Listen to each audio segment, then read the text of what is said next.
You can't kid me. It's 11 o'clock at night. Now, Jane said, well, do a good job this afternoon, and Leslie said to be enthusiastic, and I said, well, what are the two of you going to do? I just left them at the hotel, and they said, well, what do you think? We're going to take a nap. It's the middle of the night.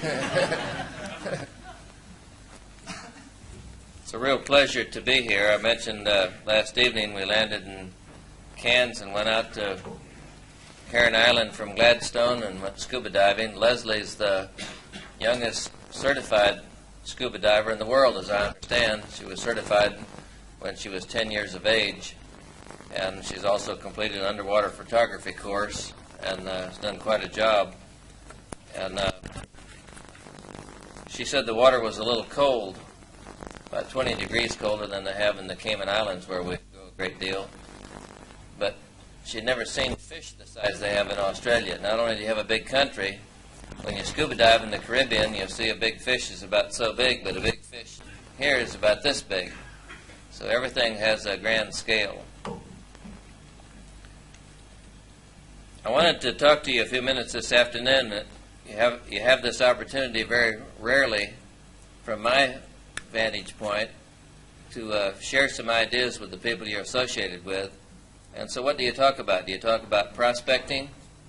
Or do you talk about determination? Or do you talk about the philosophy or the psychology of a sale, or closing sales, or servicing the client, or one of the attributes that you acquire from taking an SMI program? And I chose to work on a talk here that I haven't ever made before, and tell you where the idea came from. I know a lot of people that have a strong faith. They have a strong religious faith. They have a strong confidence in themselves. They have a good attitude. They're even very good at goal setting. But they still only achieve, I'll say, only 1 or 2% of what they could achieve or would be capable of achieving. And I made a talk a couple of years ago on the subject of courage. And so today I want to talk about beyond courage to boldness and audacity. And I use those words partly because they're colorful, and partly because I think they're the closest words I've been able to find that are descriptive of some of the things that I've done myself in the sales arena, in the sales world, that have catapulted me ahead or helped me achieve some of the success that we're talking about here. Let's begin by talking about what courage is, and this would take the problem I have with words. I like words, and I can take any 1 or 2 lines, and then we could think. It makes me think about writing an article about that. And then you think about expanding that into a speech. So I have to take that whole thing and condense it down here onto 1 page, and that's a little bit difficult when you're an author like myself. I would much prefer to write something to you than I would to stand up and speak to you. And I think that's why they mentioned last night I do not do any public speaking any longer. This is the first time that I've accepted an opportunity tomorrow night to speak in the last 10 years. Courage includes a reserve of moral strength upon which you can draw in time of emergency. It's the inherent capacity for rising to a challenge. Courage gives you the enduring tenacity in time of severe trial. And we can all think of times in our lives when this has been descriptive of us. Courage includes steadfastness of purpose, persistence in facing obstacles, strength of character, physical and moral stamina in the face of unfavorable odds. Courage may be called resolution, fortitude, tenacity, or just plain guts. Let me suggest some types of courage, because it depends on what the arena is or what the situation is. And then I'll get into some live illustrations here. Inherited courage, that's probably what we learned first. And the illustration that I thought of in writing down these notes was a child. I noticed that each of our children, I have 5 children and 5 grandchildren. And I noticed that when the child is very young, They like the light left on when they go to bed, or they do not like the complete darkness, but they accept it quite readily when mother or father is there with them. Do you understand that? Okay. Well, we can call that inherited courage. Peer pressure is a variation of a kind of courage. It's easier to do something difficult when others are doing it. This kind of courage can motivate you to a real success or push you to a mindless mediocrity. It depends on the kind of peers you associate with. Well, the trouble with this inherited courage is that it's temporary because it's external. It depends on having a role model around all the time. That would be a parent or a peer or similar situation. Second, inspired courage is another important type of courage. This means that we're strong because someone else challenges us to be strong. I was recently helping a friend of mine who is a silent consultant to a coach in the United States for one of the major college teams. A silent consultant, that means he's, what would you say, like a ghostwriter? He's kind of paid on the side to help the coach write some inspiring material to give him at halftime during the game. Okay, and I was just helping him with some ideas for this because I've done this kind of thing myself. And can you tell me what's wrong with the inspired courage? It's external. The problem that I have down here, and that's true, is that the coach on the other side is doing the same thing in all probability. And the players know it. So the outcome is a toss-up. It depends on which coach is making the strongest appeal on that particular day. So it's kind of a borrowed thing. It's an external kind of thing. Reading books and listening to tapes provides inspired courage. And that's really all you can gain a benefit from. The real confidence that we talk about in our programs, confidence comes from know-how. Know-how comes from experience, and experience comes from conflict or engagement or confrontation or doing. That's getting out and testing what you believe out in the main street, testing it where it can be tested. So inspired courage is also temporary. Then I'll put down a third one here, instant courage. Instant courage makes headlines. That's rescuing strangers from a burning building, jumping into the water to save one who was drowning, lifting a car from a fallen on someone. It's a kind of a temporary adrenaline pumped situation. And we've read about that. So it too is temporary. It's like the slender woman that you read about. That I read one in the Guidepost magazine and it was a great story. She picked the car up and got her husband out from underneath it, and the next day she couldn't pick up hardly anything, or probably could never do that again, except that particular moment in time that she had that instant courage and strength, that adrenaline pump. 4, instilled courage is the highest type of courage. This is a courage that comes when you take time to examine your deepest desires and decide that your courage is a trait that satisfies your own inner needs. That you set a goal to develop it, plan specific actions that reinforce that attitude, use affirmation and visualization to make it mentally real. Then it becomes a habit, and of course it operates on an automatic basis. This kind of courage leads you to act. You do what you have to do when you have to do it. No one else has to push or inspire you to perform. Instilled courage is permanent because it's internal. And let's talk about four or five different areas in which these different, I've used 4 kinds of courage here. We'll talk about 4 or 5 different areas. Then I want to go beyond that to boldness and audacity.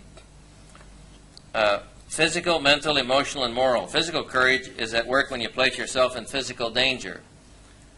And I can go into a long list of things about that. Mental courage is at work when you set a business goal, look at the obstacles, and take a calculated risk.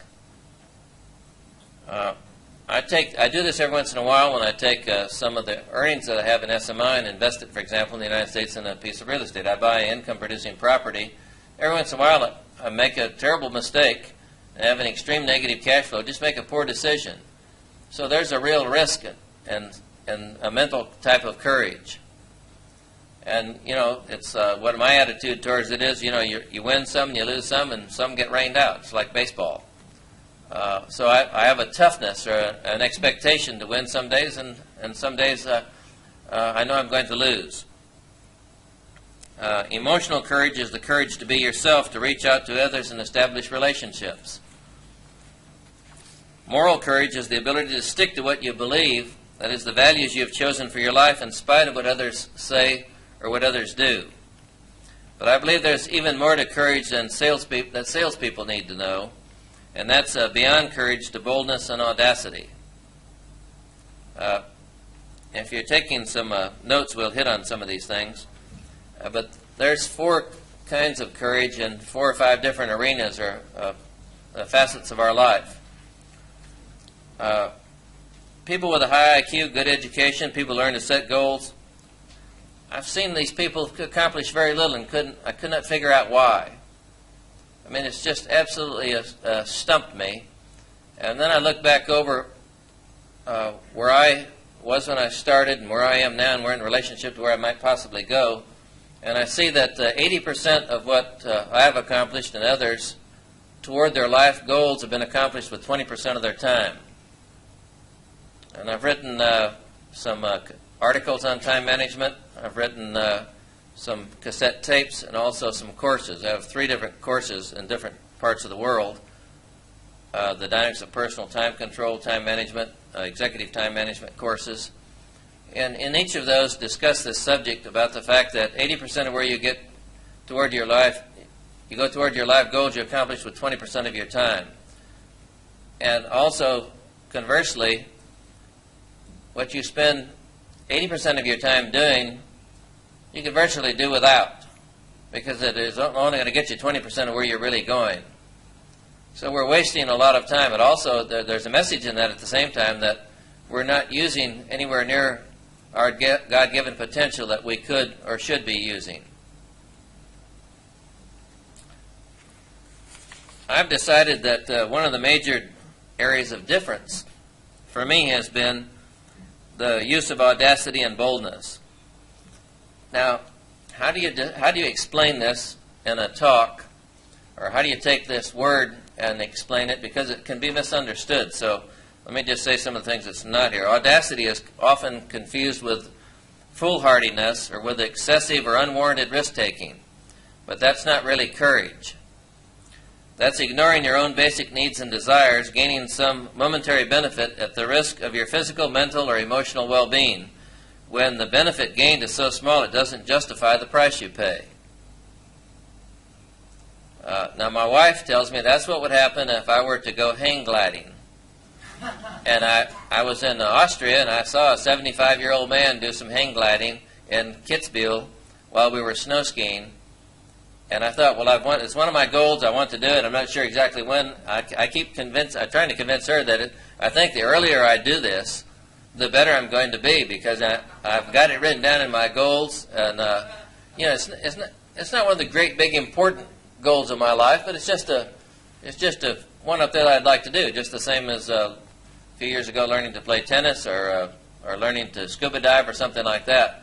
It's not a life or death thing, but she says it is. But I would do it carefully. Audacity or boldness in selling actually is more in the eye of the beholder than it is in yours. You have to grasp this closely. It is how the observer interprets your actions. It depends on what the situation is or where you become audacious or bold in a sales situation. But when you sell with extended courage, you are not boldly taking excessive risks. You are just doing what you have chosen to do to reach your goals, after you have planned to deal with the risks. Others see your boldness as audacity because you are confidently taking action that less courageous people would never think of taking. All right, let me give you I was trying to get some examples. Let me give you an example. How many of you know W. Clement Stone, or know that name? He's the founder of Success Magazine in the United States. I don't know if you've seen that publication. He's the founder of Combined Insurance Company of America. He's one of the 10 wealthiest people in the United States. He's also one of the world's great philanthropists. I met W. Clement Stone when he was worth about $1 million. Now he gives away around $20 million a year to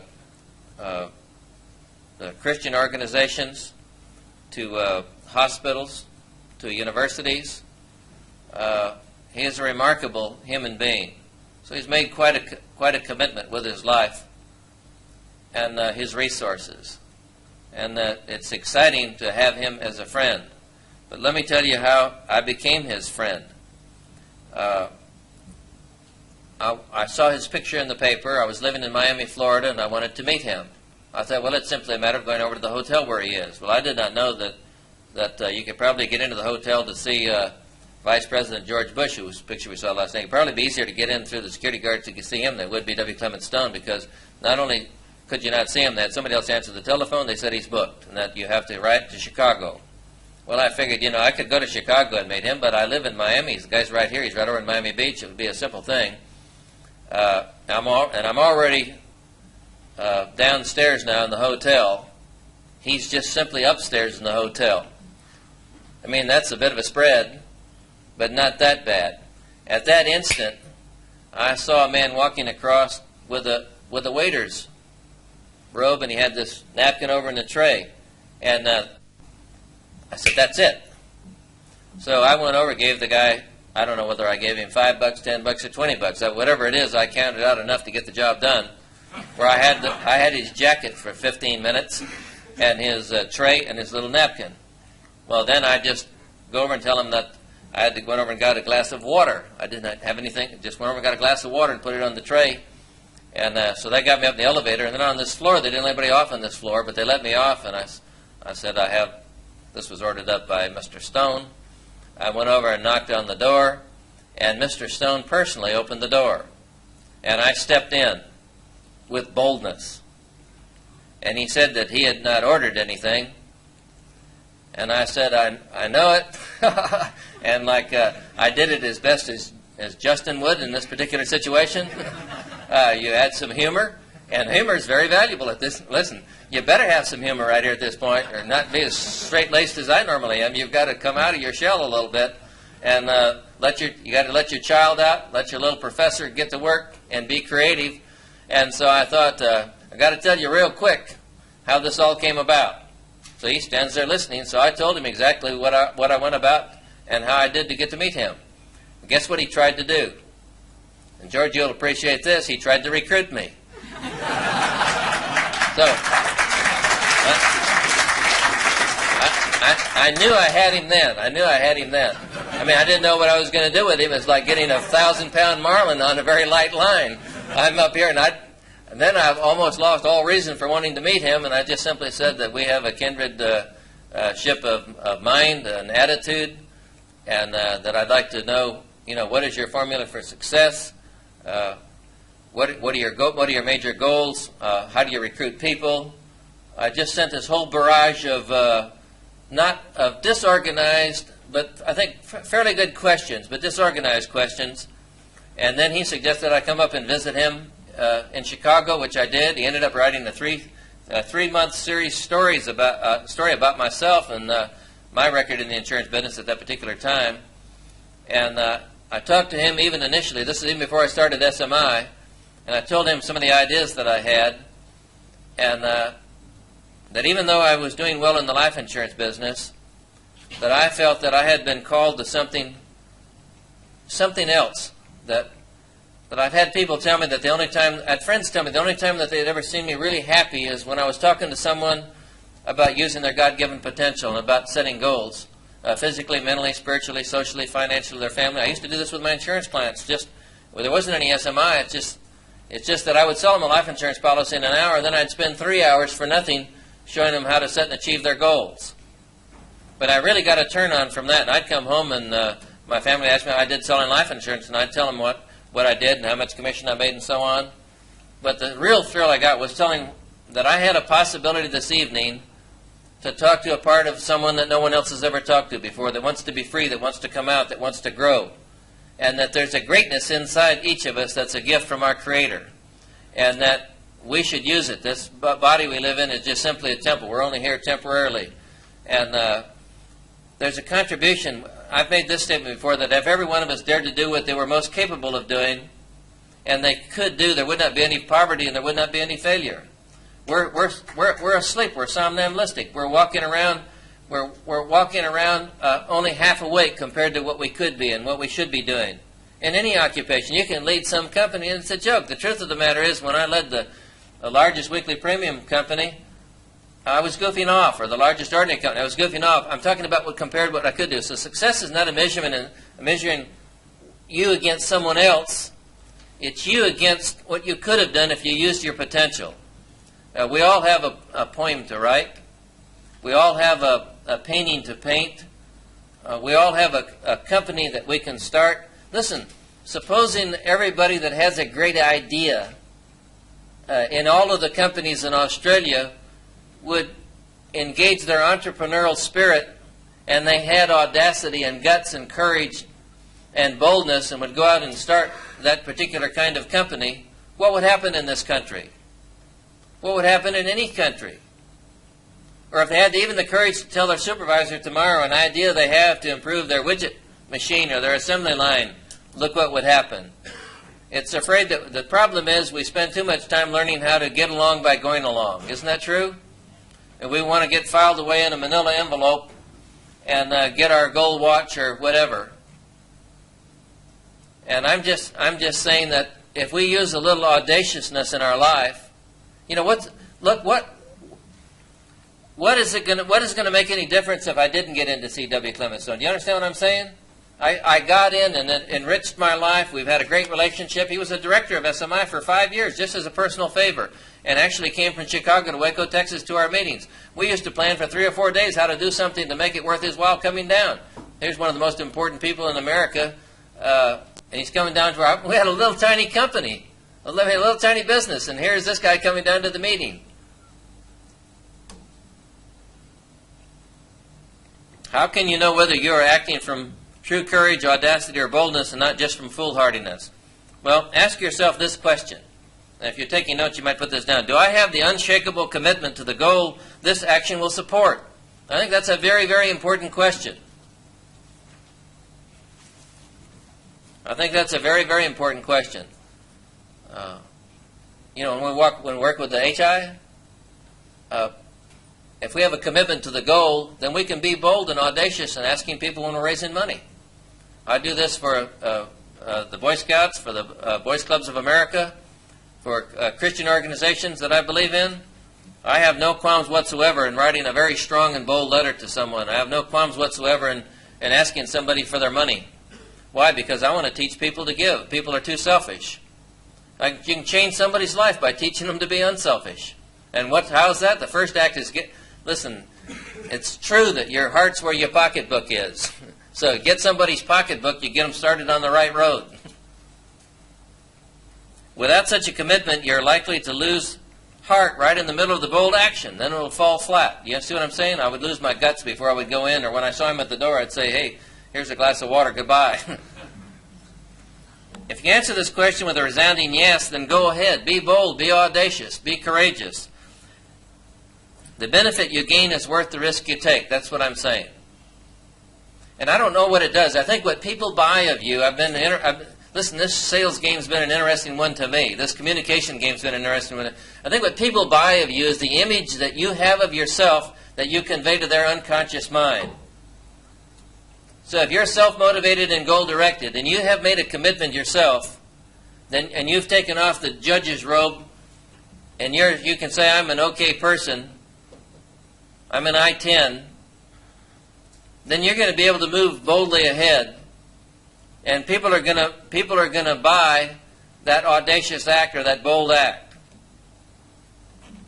You can't expect to use the exact bold and audacious actions I have used. Let's say I give you 20 illustrations up here in an hour's time, and you say, well, I'm going to go out and do exactly that same thing. That won't work. I think it has to be something that fits who you are, fits your temperament, fits your personality, and fits your style. Do you understand what I'm saying? We can't all use the same kind of showmanship, for example. We can't do something overtly enthusiastic. A lot of us are internally enthusiastic. The way that we do it is different. But what I'm saying is you can do it in a spontaneous way, the same as the illustration I used with W. Clement Stone. Your personal style is different, your thinking is different, your needs are different. So the specific actions you choose will differ from mine. Now, you may decide if you were over there in the same situation when we meet double time, you just wait downstairs till he came down.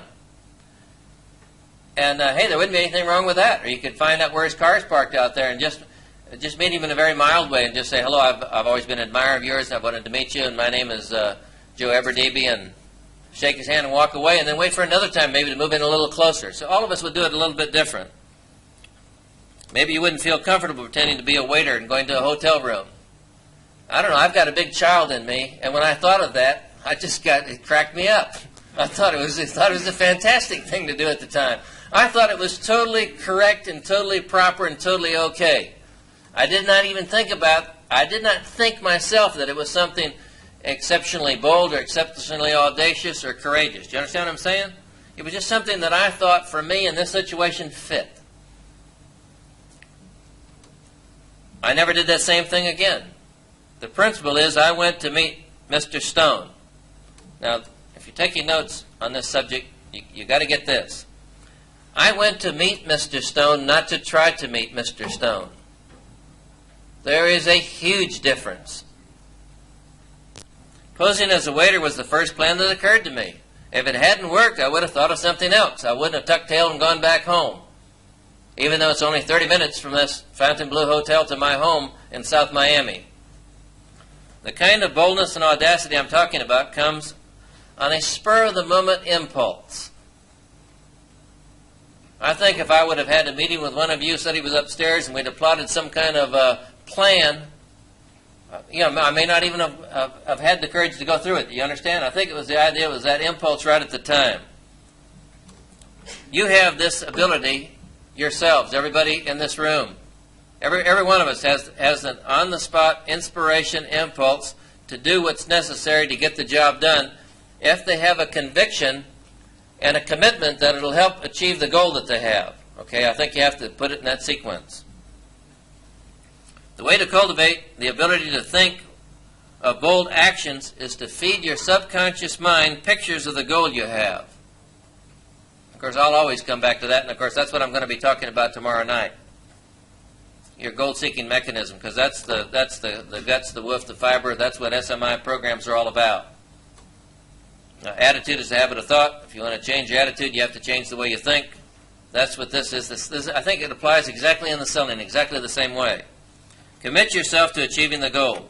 Then your success mechanism gets to work. It is constantly looking for ways you can achieve your goal. When it finds a possible action, it feeds that information into your conscious mind. If you follow that impulse, your subconscious mind, your success mechanism, becomes more creative the next time. You can sell with boldness and audacity by making a decision to build the personal qualities and attitudes that it takes.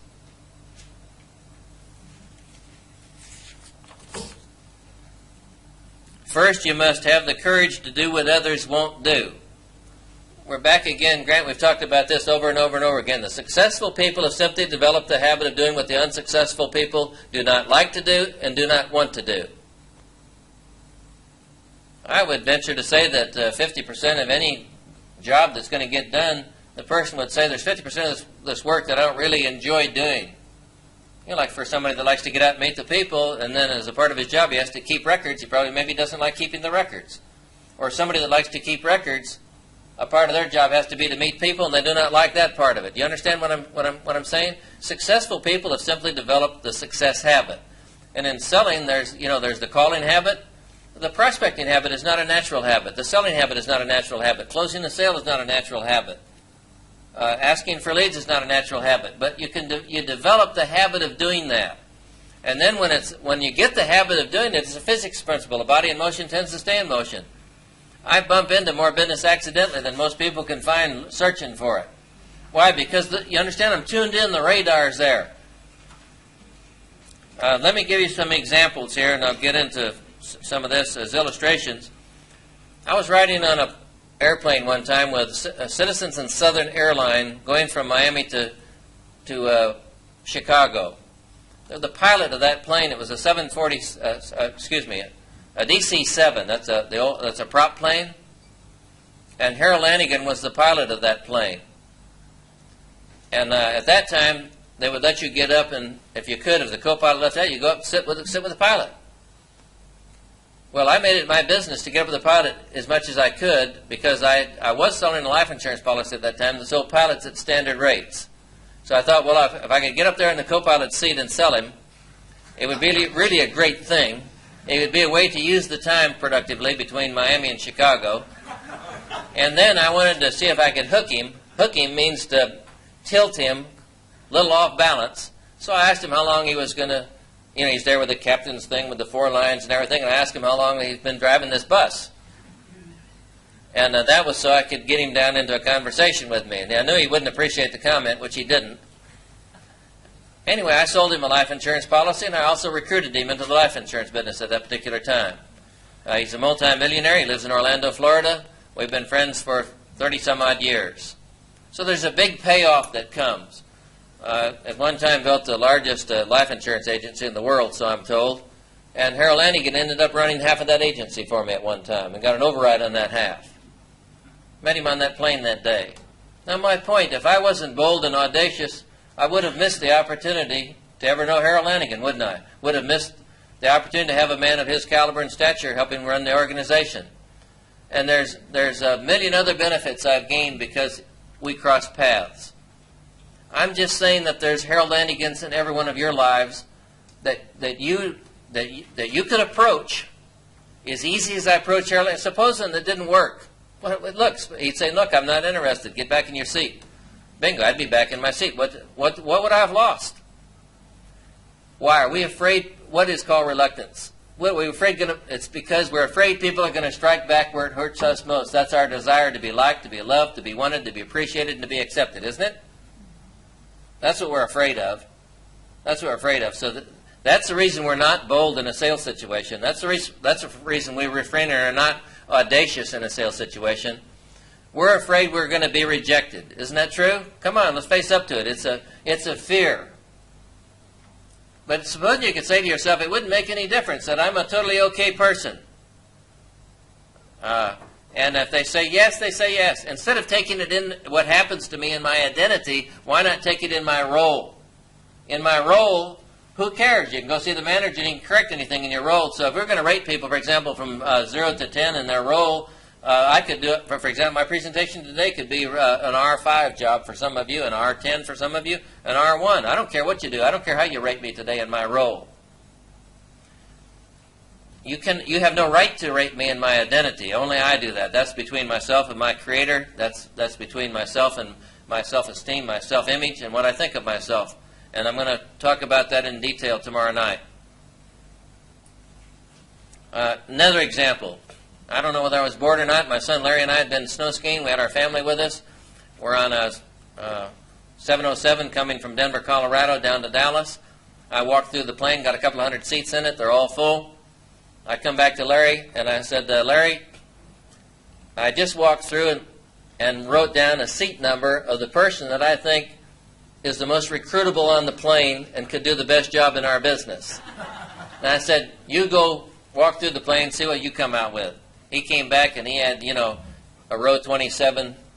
It was the same as mine. Out of 200 people, not bad, is it? Now, you want me to tell you how we came across that? The guy was reading Dale Carnegie's book. Okay.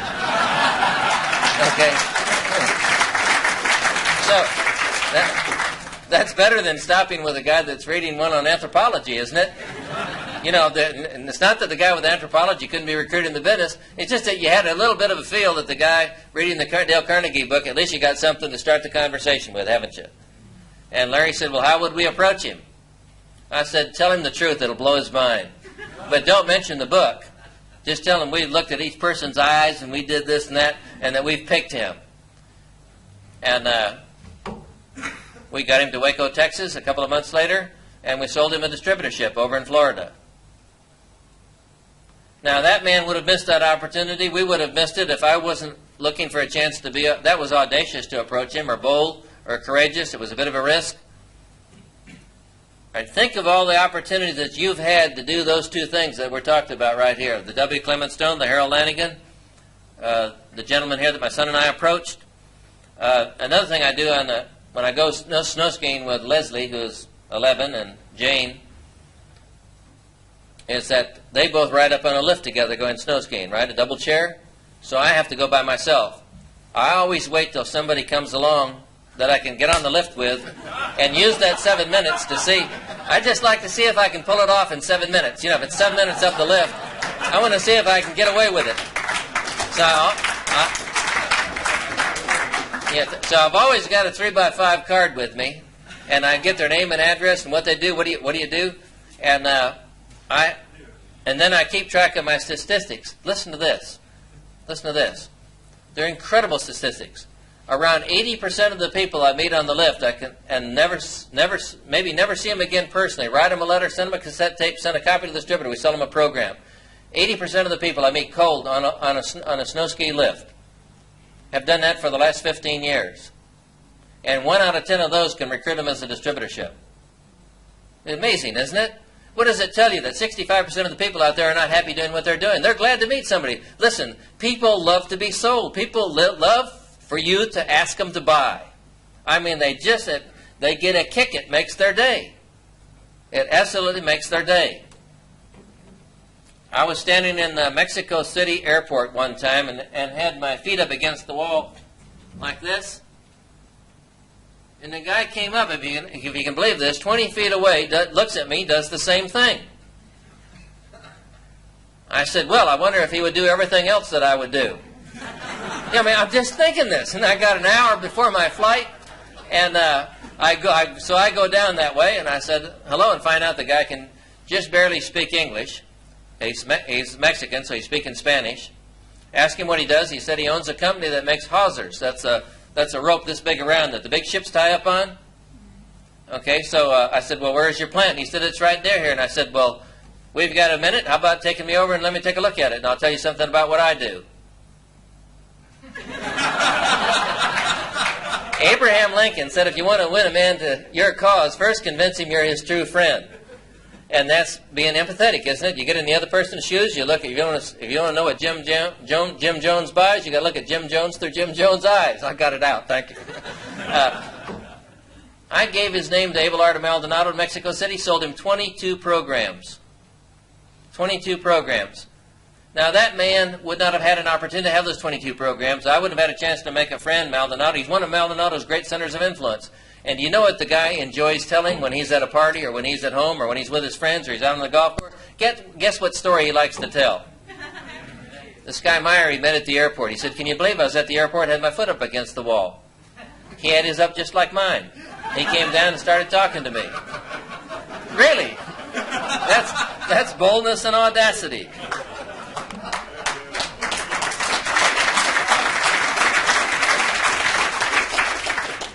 The average salesperson will do anything to avoid the possibility of rejection. I'm convinced of that from observation of now 30 years at least in the marketing business. Obviously, if you act with boldness, you may be rejected. But if you sell without courage, you're sure to be rejected. I mean, think about it. You're going to lose anyway. Some salespeople are so fearful of rejection that they're even afraid to make telephone calls to ask for appointments. I mean, I can hardly even fathom that. I couldn't even hardly believe that. But we hire people that come in our home office, and we have people in our office that we manage a lot of our business in the United States on the telephone. And they only stay 3 or 4 months because they will do anything. They will keep elaborate records. They'll do anything to while away the time, to kill the time, to fill up the time, to make it busyness, rather than being there making the calls. I mean, actually afraid of that telephone. I was giving a demonstration one time, and it was a bit of an overkill to show a person that the phone can't beat you. And I went over and smacked it off the desk with my fist, whop! And I gave it one of those. And then I went over and got it down on the floor and wrestled it. I did. And then I pressed it over my head. I did. Power, power. And then I went over and I said I could even take its life away. And I yanked it out of the wall. How about that? That telephone didn't whip me. And guess what I did after it was dead? I kicked it. That's right.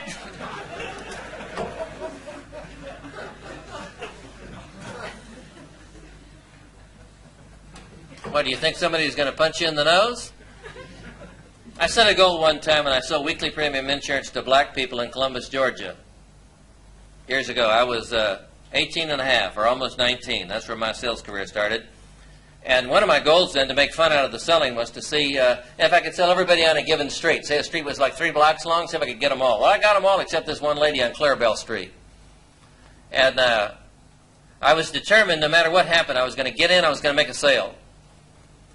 So she saw me through a screen door and let me have both doors at the same time.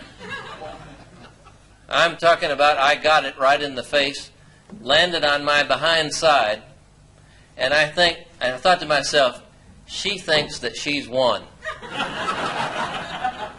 Not to be outdone, I went around the house, and my nose was bleeding, and I said, "Help me, please."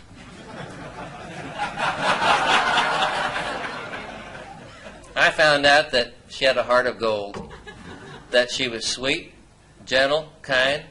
She helped me stop my bloody nose with some ice, and she asked me, "Well, what was it that you wanted to talk to me about?" Now, I'd been at her door 20 times before. Well, I sold her that day. I sold, listen to this, over 400 policies because of her. I'm talking about just the chain. The center of influence, and the center of influence on down the line. She had more influence. She was the head of the school board at her school. She helped me recruit several people that I ended up actually with a payroll deduction thing with the entire state of Florida, with teachers in black schools. None of that would have ever happened if I had not sold that lady on Clarabelle Street. I mean, it was absolutely incredible. Commission-wise, I probably made an additional $50,000 in commission because I had the courage not to get my nose bent. I didn't want to do that. I don't know whether that's where this bump came from or not. I'm not sure. But because I had the courage to go around and try one more time at the back door, that's what did it. So I've never forgotten the woman on Clarabelle Street.